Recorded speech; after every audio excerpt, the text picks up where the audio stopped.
న్యాయస్థానం ఇచ్చిన తీర్పును బీఆర్ఎస్ పార్టీ పక్షాన మా యొక్క హర్షాన్ని వ్యక్తం చేస్తా ఉన్నాం, స్వాగతిస్తా ఉన్నాం.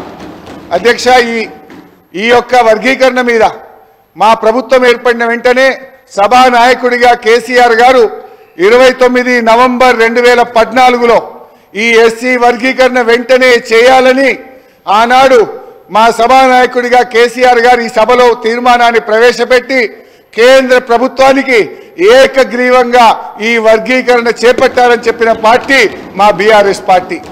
తీర్మానం చేయడమే కాదు అధ్యక్ష, ఎస్సీ వర్గీకరణను వెంటనే చేపట్టాలని ఆ తీర్మానం కాపీని స్వయంగా కేసీఆర్ గారే తీసుకొని ఆనాటి ఉప ముఖ్యమంత్రిగా ఉన్న నాయకులను, దళిత నాయకులందరినీ వెంట పెట్టుకొని వెళ్ళి ప్రధానమంత్రి గారిని స్వయంగా కలిసి దీని వర్గీకరణ యొక్క ఇంపార్టెన్స్ ను ఆ రోజు కేసీఆర్ గారు ప్రధాని గారికి వివరించడం జరిగింది.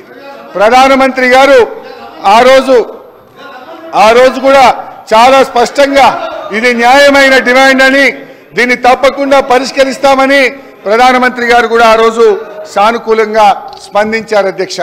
అయితే అధ్యక్ష, ఈ వర్గీకరణ పోరాటం చాలా సుదీర్ఘమైన పోరాటం. ఎన్నో త్యాగాలు జరిగినాయి. ఎంతో మంది వర్గీకరణ కోసం గతంలో ప్రాణాలు అర్పించిన సంగతి కూడా మనకు తెలుసు.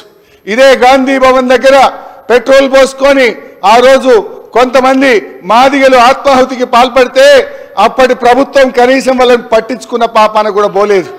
కానీ ఆ మాదిగలకు కేసీఆర్ గారు మా ప్రభుత్వం వచ్చిన వెంటనే వారందరికీ ఎక్స్గ్రేషియా ఇచ్చి ఆ కుటుంబాలను ఆదుకున్న పార్టీ బీఆర్ఎస్ పార్టీ, మా నాయకుడు కేసీఆర్ గారు అధ్యక్ష. ఆ రోజు కాంగ్రెస్ పార్టీ ద్రోహం చేసిందని, కాంగ్రెస్ పార్టీ వర్గీకరణ చేయడం లేదని మందకృష్ణ మాదిగ గారి నేతృత్వంలో గాంధీ భవన్ దగ్గర ఆ రోజు పెద్ద ఎత్తున మాదిగలు గాంధీ భవన్ ముట్టడికి వచ్చి పోరాటం చేసిన విషయాన్ని కూడా గుర్తు తెచ్చుకోవాలి. ఆ రోజు అమరులైన కుటుంబాలను కేసీఆర్ గారి ప్రభుత్వం ఆ కుటుంబాలను ఆదుకున్నది తప్ప గతంలో ఉన్న కాంగ్రెస్ ప్రభుత్వం ఆ పాపం అమరులైనటువంటి మాదిగ నేతలను పట్టించుకోకుండా వారికి అన్యాయం చేసినటువంటి పార్టీ కాంగ్రెస్ పార్టీ. బట్ ఏది ఏమైనా ఈ సందర్భం చాలా సంతోషమైనటువంటి సందర్భం. దశాబ్దాల కళ నెరవేరినటువంటి రోజు.